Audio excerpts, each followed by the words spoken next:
Olá, muito boa noite a todos que estão acompanhando esse estudo bíblico. Deus abençoe você. Espero que você tenha tido um final de semana muito bom na presença de Deus. E estou feliz mais uma vez de podermos estarmos aqui novamente para estudarmos o livro do Apocalipse, né? Retomarmos os nossos estudos, né? Hoje com um tema muito importante e interessante, praticamente um dos temas centrais do livro do Apocalipse, que é Apocalipse 13. E esse capítulo, por ele ser tão complexo, é necessário que nós dividimos ele, vamos dividir ele em duas etapas. Então nós vamos estudar metade do capítulo 13 hoje e a próxima metade na semana seguinte, certo? Então hoje nós vamos estudar sobre a besta que sobe do mar. Vamos entender o que significa essa besta, ou o que os simbolismos que estão por trás dela e, acima de tudo, a mensagem que Deus quer transmitir para nós, né? Então nós vamos ver aqui no capítulo 13 de Apocalipse existem duas bestas, uma que sobe do mar e outra que sobe da terra. Hoje nós vamos estudar a primeira besta, amém? Mas, como a gente sempre faz aqui, vamos orar, pedir a Deus que nos abençoe o estudo da palavra e faça com que nós possamos entender tudo, né? Então feche seus olhos, curve sua fronte e vamos orar. Vamos nos orar. Querido Deus, amado Pai, obrigado, Senhor, por mais uma oportunidade que o Senhor nos dá de estudarmos a palavra.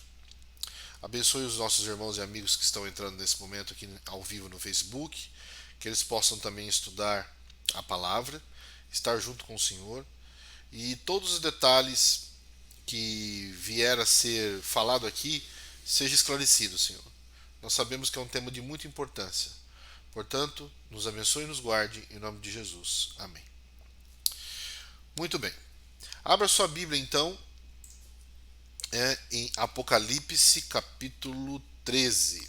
Vou projetar a tela aqui para você poder acompanhar os slides. Nós temos, então, o primeiro verso que está no verso 1. Então, todos podemos acompanhar. Logo que João teve a visão do capítulo 12, né, que nós estudamos no último estudo do dragão e a mulher, João tem uma nova visão sobre esses animais. Então nós vamos agora ver o versículo 1, que diz assim: Vi emergir do mar uma besta que tinha 10 chifres e 7 cabeças, e sobre os chifres 10 diademas, e sobre as cabeças nomes de blasfêmia, certo? Então, se nós acompanharmos aqui nesse versículo, nós vemos aqui várias coisas que nos remetem a vários símbolos. Então nós precisamos decifrar cada símbolo de maneira que venhamos a compreendê-los para poder pegar a ideia geral dessa visão que o João está dando, certo? Então se nós acompanharmos aqui que ele viu uma besta com 10 chifres, 7 cabeças, e sobre os chifres 10 diademas, e sobre as cabeças nomes de blasfêmia. São muitas informações. Uma coisa importante para nós tomarmos como base aqui é que o livro do Apocalipse, e em especial o capítulo 13, ele tem que ser estudado em paralelo com Daniel capítulo 7 e capítulo 8. Porque o livro de Daniel, né, é um complemento do livro do Apocalipse e vice-versa. Porque esse mesmo animal que aparece aqui, ele vai ter a mesma conotação que as bestas que Daniel viu no capítulo 7. Por isso que é importante nós estudarmos o capítulo 7 em consonância com o Apocalipse 13. Mas vamos seguir aqui, certo? Vamos compreender os símbolos, deixar a própria Bíblia se interpretar. O que significa então a besta? Que está em Daniel 7, verso 3 e 17. Você pode tomar a sua Bíblia e ler junto comigo. 4 animais diferentes uns dos outros subiam do mar. Está em Daniel 7, verso 3. E a própria interpretação de besta está no verso 17 do Daniel 7. Esses grandes animais são 4 reinos, 4 reis que se levantarão sobre a terra. Ok? Então, besta em profecia ou animal, ela significa rei ou reino, certo? Então um reino se levantou do mar. E o que significa mar? O próprio Apocalipse já denota, 17 verso 5. Se nós formos lá para Apocalipse capítulo 17, você está com a sua Bíblia, acompanhe comigo, verso 5, nós conseguimos ver. Na sua fronte achava-se escrito o nome Mistério da Babilônia. No verso 15, perdão. Falou-me e disse ainda: as águas que viste onde a meretriz está assentada são povos, multidões, nações e línguas. Então, queridos, quando nós temos um contexto que um reino se levanta do mar, mar em profecia significa local muito povoado, local onde várias pessoas habitam. A Bíblia, ela tem a própria chave para a interpretação profética. O interessante, nós sabemos, né, perguntamos por que João teve que escrever o Apocalipse em símbolos. Né? É interessante a gente pensar nisso. Porque talvez, se ele tivesse escrito abertamente naquela época, né, foi uma estratégia, com certeza, que Deus o inspirou, esse livro não estaria nas nossas mãos hoje. Porque eles, lembrando que João escreveu essas cartas, tudo esse livro aqui, dentro de uma prisão em Patmos. Então, se ele tivesse falando abertamente esses símbolos, que nós vamos ver mais para frente, isso vai fazer mais sentido, talvez esse livro não chegasse, né, até nós. Então, um reino se levanta do mar, certo? De um local muito povoado. Vamos agora para Apocalipse 17:12 e ver o símbolo dos chifres, certo? Os chifres também têm uma conotação específica no Apocalipse, capítulo 17, versículo 12. Os 10 chifres que viste são 10 reis, os quais ainda não receberam reino, mas receberam autoridade como reis com a besta durante uma hora. Aqui está num contexto diferente do Apocalipse 17, mas o símbolo é o mesmo. Chifre em profecia significa reinos ou rei também. É a mesma conotação. Ou seja, esse império, esse reino, ele veio e depois ele teve um agregado de 10 reinos pequenos, ou 10 reis. Estão entendendo? E as 7 cabeças, no verso 9, aqui está o sentido. As 7 cabeças são 7 montes, nos quais está assentada a mulher, também são 7 reis. Guarde essa informação das cabeças, porque ela vai ser mais importante um pouquinho mais para frente, queridos. Certo? Então vamos agora com esse arcabouço que nós temos aqui já montado, conseguir passar adiante. Essa besta, que tem 10 chifres, é a mesma besta que Daniel trata em capítulo 7 como sendo um animal terrível e espantoso. Se nós pegarmos as conotações e cruzarmos as referências, nós vamos chegar à mesma besta. E essa besta, em Daniel capítulo 7, se trata, por essas características, de Roma papal e Roma imperial. Né? Primeiro Roma imperial e depois Roma papal. Por que? Nós vamos já mostrar aqui. Porque esse animal, ele junta todas as características que esse império, o Império Romano, veio a ter. Então você percebe, se João tivesse escrito isso de forma aberta naquela época, em que o Império Romano ele estava sob jurisdição naquela época sobre o povo, o qual João pertencia, que foi levado à ilha de Patmos, nunca que esse livro chegaria. E aqui nós temos aqui essas 10 tribos bárbaras, porque assim como em Daniel 2, a estátua dos metais, com os artérios, né, com os pés, que simbolizam as 10 tribos bárbaras que minaram Roma nas suas bases, porque Roma não foi destruída, né, Roma imperial, por um outro império, mas por 10 tribos bárbaras diferentes, e esses países logo depois vieram a se tornar a Europa, que nós conhecemos hoje, que dá a conotação dos 10 chifres. E os montes, é muito interessante saber isso, que fala que as 7 cabeças são 7 montes, porque Roma hoje, a cidade de Roma, está sobre 7 montes. A cidade do Vaticano hoje ela fica sobre 7 montes. Então o Apocalipse ele é muito claro onde ele se destaca com essa questão do animal, né?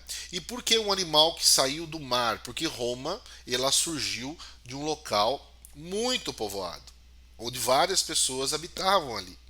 Diferentemente da outra besta que nós vamos ver semana que vem, que é a besta que surgiu da terra, que é o oposto, um local pouco povoado, certo? Amém? Até aqui? Deixa o seu joinha aí, vai comentando aí ao vivo com a gente. Se tiver alguma dúvida, esse tema é muito complexo, eu posso responder aqui na hora, tá? Só para mim ver quem está online aí, dá um ok, compartilha também, tá? Pessoal, para mais pessoas poderem ser alcançadas por esse estudo aí. Vamos continuar então. E essas 7 cabeças aqui também, alguns autores determinam que ela simboliza os reinos anteriores que passaram até Roma papal. Por isso que ela tem 7 cabeças. E o interessante é que essas 7 cabeças ela traz características desde o primeiro império, que é o Egito, até Roma papal. Então, qual que foram os impérios que foram opositores ao povo de Deus na história? O Egito foi o primeiro povo, né, que nós temos, o primeiro império que nós temos registro, que é o povo egípcio. Lá do antigo faraó, que nós temos a história de José, temos a história de Moisés, né, das pragas do Egito, né, muito conhecida. Então, depois temos a Assíria, que derrotou o Egito também, né, muitas vezes também fez união. Anterior, depois posterior tiveram guerras também, que também foi opositor ao povo de Deus. A Babilônia, que é muito conhecido, Medo-Pérsia, Grécia e depois Roma imperial e Roma papal. Por isso também que nós podemos determinar as 7 cabeças do animal, certo? E hoje essa besta, então, como eu expliquei para vocês, nós cremos que é Roma pagã e papal nas suas duas fases, porque Roma teve a fase em império e a fase que os papas dominaram, né? Que foi logo depois um período que nós vamos ver mais para frente, certo? Mas olha que interessante. Esse animal, no verso 2, olha que a Bíblia denota. A besta que vi era semelhante ao leopardo, com os pés como de urso e boca como de leão, certo? Se nós temos uma besta aqui que parece com o leopardo, leão e urso, nós voltando ao livro de Daniel, nós temos os 3 animais que Daniel viu em visão, que simbolizavam, só vou voltar aqui rapidinho, os reinos anteriores a Roma imperial e papal, que foi Babilônia, Medo-Pérsia e Grécia. E o que a Bíblia quer dizer com isso? Quer dizer que Roma papal, que é a Roma que existe hoje, ela traz característica desses reinos, costumes pagãos desses reinos que existem até hoje. Por exemplo, de Babilônia, Roma copiou, a igreja romana copiou a pretensão e o orgulho, que nós vemos o profeta Isaías condenar. Por que a pretensão e o orgulho? Porque a doutrina da igreja romana, né, ela denota que ela é a única igreja que tem o poder de perdão dos pecados. É a única igreja em que o sacerdote pode salvar uma pessoa. É a única igreja que tem autoridade para mudar a lei de Deus. Então, a pretensão e o orgulho veio de Babilônia, do rei Nabucodonosor, lembram-se? Do rei Belsazar, né? E temos os textos aqui falando sobre isso. Não vou ler todos por causa do tempo, né? O pecado e a transgressão à lei de Deus, a mudança da lei de Deus também veio de Babilônia, né? Lembram-se que quando Daniel foi levado cativo, ele teve que comer da comida do rei, das finas iguarias, né? Foi proibido de adorar ao Deus de Israel. Então essa questão de afronta, de pecado e transgressão à lei de Deus veio de Babilônia. Da Medo-Pérsia, Roma copiou o culto e a adoração no dia do sol, que nós já falamos aqui sobre isso, né? Sobre o domingo. O domingo, do inglês Sunday, vem do antigo dia do sol, dia da adoração ao deus sol, né? E o antigo culto persa chamado mitraísmo, que dedicava o primeiro dia da semana à adoração a Deus Mitra, o deus do sol. Os medo-persas, eles eram muito inteligentes e também muito estudiosos dos astros, né? Porém, eles tinham esse costume pagão. E hoje a igreja de Roma adota o quê? O dia de guarda como o domingo. Percebe? Irmãos, se nós começarmos a analisar esses conceitos aqui, né? Claro que eu não tenho tanto conhecimento assim para passar como um teólogo mais profundo, mas essas análises que nós fazemos, nós vemos claramente as profecias se cumprindo e como que a característica do reino da Roma papal, que hoje nós temos como Igreja Católica Romana, e aqui nada contra os irmãos católicos, vou repetir novamente, esses apontamentos que a própria palavra de Deus está fazendo é contra a igreja em si. Existem muitas pessoas católicas que são sinceras. Eu tenho pessoas que são católicas da minha família e que creem que estão salvas em Cristo Jesus, que não conhecem esse conteúdo que nós estamos estudando. Porém, a missão que nos é passada, né, a todo aquele que conhece a Bíblia, é alertar sobre isso. Então, hoje nós vemos aqui que o primeiro dia da semana é o dia de culto, né, oficial da Igreja Romana, e algumas igrejas evangélicas, algumas não, quase todas, né, a maioria, colocam também o seu principal dia de culto no domingo. E isso já está virando o que? Um movimento mundial. Ainda mais esse tempo de pandemia, né? Nós precisamos parar um dia na semana. Nós precisamos deixar a terra descansar. E o dia que vai ser colocado como proposta será o dia de domingo. Hoje, todo mundo gira em torno do domingo, né? As pessoas não param de trabalhar mais no sábado. Elas param de trabalhar no domingo. Hoje, se o seu patrão te chama para poder trabalhar no domingo, ele tem que te pagar esse dia. Se ele te chama para trabalhar no sábado, ele não precisa te pagar esse dia. Percebe, queridos? Então isso veio da Medo-Pérsia. Vamos seguir aqui. E da Grécia, Roma copiou o sistema de imagens e invocação de santos. Né? A Grécia antiga, né, se você vê fotos aí na internet, ou quem teve a oportunidade de conhecer, né, você vai lembrar daquelas imagens, né, daquelas estátuas, que isso veio já lá de trás. Então Roma copiou esse sistema de adoração a imagens e trouxe para dentro do culto, entre aspas, cristão. Ou seja, Satanás, como no passado a estratégia dele era matar e era afrontar as pessoas com a própria vida, e viu que isso não estava dando mais certo, ele começou agora, de uma certa forma, pegar e confundir as pessoas. Dizer, olha, esse culto agora para Deus é assim que funciona. Nós não temos mais Jesus como o único intercessor. Nós temos aqui também esses santos como intercessor. Percebem? E isso vai sendo mudado para quê? Para que descaracterize a palavra de Deus na sua essência e as pessoas fiquem perdidas. Hoje, se uma pessoa quer seguir a Deus, para onde ela vai? Qual caminho ela toma? Se existem só no Brasil mais de 40 mil igrejas cristãs diferentes, que dizem-se igrejas cristãs, mas que uma faz um jeito, de outro, uma acha assim, outra acha assado. Para onde nós vamos chegar ao centro? Quando que nós vamos seguir? Aonde? Nós precisamos voltar à palavra de Deus. Então, a Bíblia, o livro do Apocalipse, já vinha descrevendo isso há muito tempo. Mas vamos continuar. Verso 5. Foi-lhe dado uma boca que proferia arrogâncias. Lembram-se de Daniel capítulo 7? Um chifre pequeno que salta do quarto animal também tinha uma boca que proferia arrogância e blasfêmia. E autoridade para agir 42 meses. Ou seja, os 3 anos e meio que Daniel 7 tem a visão do chifre pequeno, é os mesmos 42 meses aqui. Nós vamos ver aqui mais adiante, certo?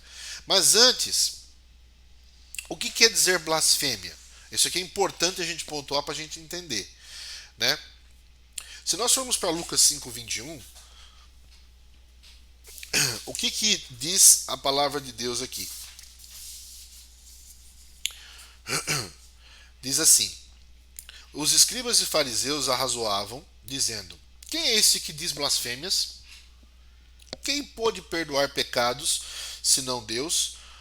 aqui eles estavam falando de próprio Jesus, porque Jesus perdoava os pecados das pessoas, né? Então, quando ele curava um cego, um paralítico, ele perdoava os pecados dessa pessoa também. Ele não fazia somente a cura física. Porém, os escribas e fariseus não criam em Cristo. Achavam que ele não era o Messias, de forma completamente equivocada. Porém, na questão deles, e eles estavam certos nesse ponto, não que Jesus não era o Messias, mas na questão da blasfêmia, é que uma pessoa que não é Deus, não pode perdoar pecados. Mas Jesus não pecou porque ele é Deus. Ele tem poder de perdoar pecados. Então a pretensão de perdoar pecados é blasfêmia aos olhos de Deus. Eu não posso chegar para uma pessoa, por exemplo, igual eu sou ancião da igreja adventista, um membro da minha igreja chegar e falar assim: Tiago, eu preciso confessar um pecado para você e eu quero que você me perdoe. Eu vou falar: minha irmã, meu irmão, eu não posso fazer isso. Se você quiser me contar o problema para que eu possa pedir ajuda ou te ajudar de alguma forma, ou pedir ajuda para o meu pastor, eu posso fazê-lo, mas perdoar o pecado eu não posso fazer isso porque eu não tenho poder para isso. Eu não sou Deus, eu sou um mísero pecador. Agora, nós pegando esse ponto aqui, o que acontece? Roma, Igreja Católica, o Papa e os bispos, a sua autoridade que se dizem, têm poder de perdoar pecados. Ou seja, quando um membro vai se confessar lá no confessionário com o Papa ou com o padre, seja quem for, contar ali a sua intimidade, o que acontece? A pessoa tem que ali, sei lá, rezar tantas vezes, fazer alguma coisa. Isso também é um outro problema. Chama-se indulgência, né? Você fazer algo para ser perdoado. Isso é salvação pelas obras. Isso não existe. Eu posso orar aqui 20 mil, 10 milhões de vezes para um santo ou qualquer coisa. Eu não vou ser perdoado se eu não recorrer a Deus, a Jesus Cristo. Percebe? Então, o único poder, a única igreja que tem essa pretensão de perdoar pecados, que nós vimos aqui, é a igreja romana. E se você for nas cartas papais, nos manuais do Vaticano, lá você vai encontrar isso, que o vicário, né, filho de Deus, que os papas se intitulam como filhos de Deus dessa forma, substitutos de Cristo na terra, eles têm o poder de mudar a lei e perdoar pecados. Meu querido irmão e irmão que está me acompanhando, seja ao vivo agora ou seja pela essa mensagem gravada, mais uma vez, eu estou aqui não atacando ninguém, mas eu estou aqui alertando as pessoas. Há necessidade de você voltar-se para a Bíblia. Não confie sua vida espiritual a ninguém, a não ser a Deus. Você precisa perceber que se você está nessa situação, é necessário que você reflita. Coloque a sua fé em dúvida. Isso é importante a gente pensar. O que eu estou acreditando faz sentido? Eu não posso acreditar em algo que apenas alguém disse para mim que é assim. Porque a igreja católica ela se pega muito nisso, na tradição, né? Os pais, os avós que passam para os pais, para os filhos. Muitas vezes os pais foram ensinados da mesma forma e não sabem também, eles não têm culpa disso, porque eles fizeram isso na questão de que ser o melhor para os filhos. Mas hoje nós precisamos voltar, porque Jesus está voltando. Tudo isso que nós estamos passando, estamos vivendo, não é à toa. É algo que foi profetizado há muito tempo e é algo que vai acontecer. E nós precisamos nos preparar para isso. Certo? Então esse é um ponto interessante aqui. Certo? Vamos passar adiante. A pretensão de ser Deus, ó. Responderam-lhe os judeus, em João 10:33. Não é por obra boa que te apedrejamos, e sim por causa da blasfêmia, por sendo tu homem e te faz Deus a ti mesmo. Lembra quando Jesus nos evangelhos falava eu e Deus somos um, né? Eu e o Pai somos um? Ele está se comparando a Deus. E Jesus estava correto, porque ele é Deus mesmo, de fato. Então a pretensão de ser Deus também é blasfêmia, certo? Porque a blasfêmia, queridos, às vezes muitas pessoas acham que xingar a Deus é blasfêmia. Também é uma blasfêmia. Mas a blasfêmia real mesmo, a que atinge mais o coração de Cristo, é você se colocar no lugar dele. A raiz do pecado, a origem do pecado veio dessa pretensão, de Satanás. Percebe as nuances dele aqui? Como ele tentou ser Deus e queria ser Deus e não conseguiu, foi expulso do céu, ele coloca uma igreja para fazer a mesma coisa, para confundir a cabeça das pessoas. Nós vamos prosseguir aqui no verso 5, tá? Vamos ver o tempo agora profético, interessante, de 42 meses. Ó. Em profecia, lembrando o princípio de ano, um dia profético equivale a um ano literal. Então, por exemplo, lá, se a profecia falou assim, as pragas caíram durante um ano, vamos supor, é um dia, é um ano na Terra, certo? Por meses, nós temos que fazer o cálculo e converter. Por dias proféticos também, certo? Por horas, né? Que em Apocalipse também fala muito de horas. Olha que o princípio interessante, ó. Números 14 e 34 nos dá a regra básica bíblica, né? Cada dia representando um ano, certo? Esse é o texto que nós tomamos de base, ó. Ezequiel 4, 6 e 7 também, ó. 40 dias de rei, cada dia por um ano. Voltará, pois, o rosto para o cerco de Jerusalém, com braços cobertos para profetizar contra ela. Então aqui nós temos a chave para isso. Então, se nós temos cada dia sendo um ano, então nós pegamos aqui 42 meses, sendo que cada mês tem 30 dias, fazemos a multiplicação, né?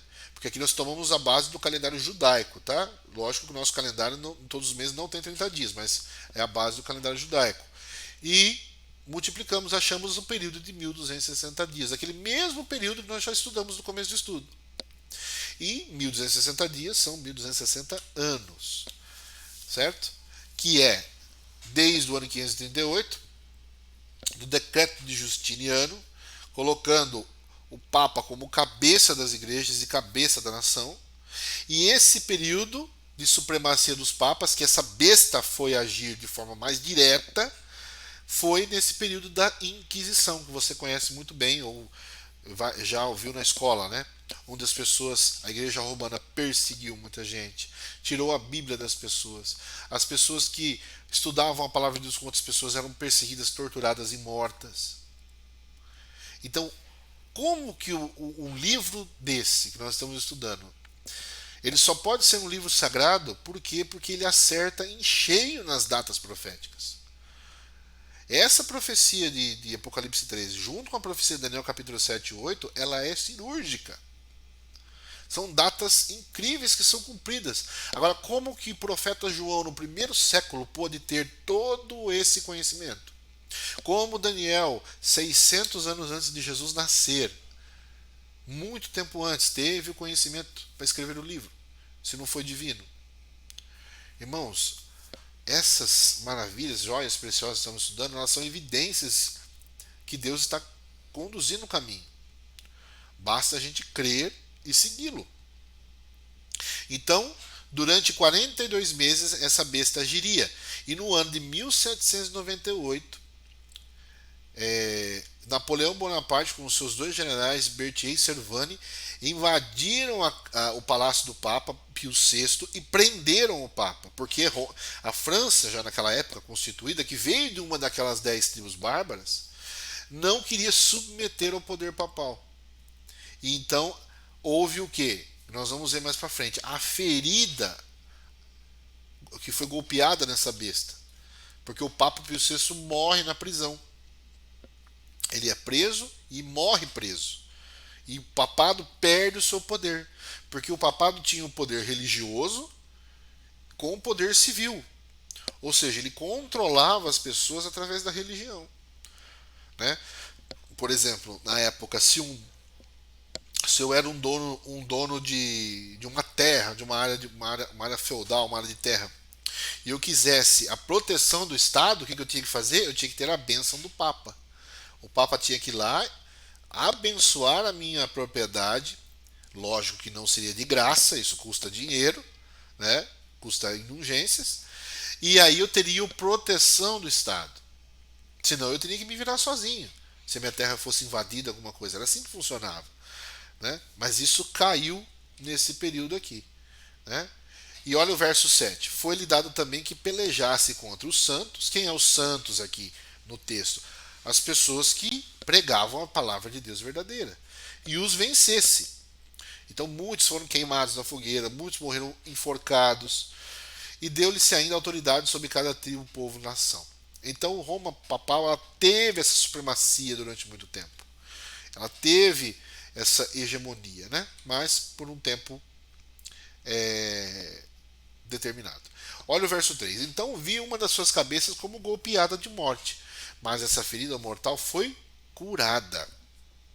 E toda a terra se maravilhou, seguindo a besta. Ou seja, em fevereiro, né, 1798, como eu falei para vocês aqui, o Papa Pio VI foi preso por ordem da Napoleão Bonaparte, certo? Foi levado, porque no texto do Apocalipse também tem um texto interessante, que a gente está mais para frente, que fala: aquela que feriu a espada também será ferida. Que foi que aconteceu a mesma coisa, ou seja, como que o Vaticano ele torturou, Vaticano não, perdão, a Igreja Romana, ela torturou muitas pessoas, que o Vaticano não existia naquela época ainda, só foi ser depois. Torturou muitas pessoas, perseguiu, também da mesma forma de perseguição e de tortura e morte, o seu líder ocorreu, certo? Aqui está o verso que eu estava mencionando, verso 10. Se alguém leva para cativeiro, cativeiro vai. Se alguém matar a espada, é necessário que seja morta a espada. Aqui está a perseverança e a fidelidade dos santos.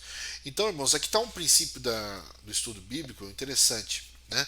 Nossa, Tiago, mas Deus usou uma pessoa pagã para poder executar juízo? Sim, Deus tem poder para isso.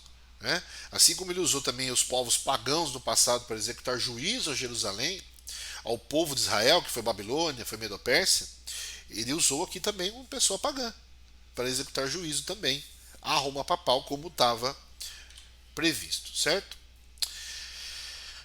No verso 8, para a gente continuar aqui, a parte interessante, só um detalhe que eu falei aqui, que eu não mencionei, no verso 3, quando que essa ferida mortal foi curada? Nós vamos ver mais para frente um pouco. Mais adiante, aproximadamente no ano de 1928, se não me engano, não me fugiu a memória agora a data, novamente, Benito Mussolini, na época da Segunda Guerra, da Primeira para a Segunda Guerra, deu o poder de novo para Roma. E algumas terras ele devolveu para o Estado de Roma, que instituiu o Estado do Vaticano. Que hoje o Vaticano é um Estado, é um país separadamente. Certo? Então nós cremos que mais adiante, nós vamos ver isso também, que essa ferida mortal foi curada dessa parte. E aí começa a hegemonia parcial ainda, porque ela vai ser total no futuro, breve, novamente. Tudo isso vai se repetir de novo. Nós vamos ver a mesma coisa acontecer, por incrível que pareça. Não da mesma forma que foi, mas o mesmo contexto. Os mesmos poderes sobressaindo. Desde aquela época lá. Certo?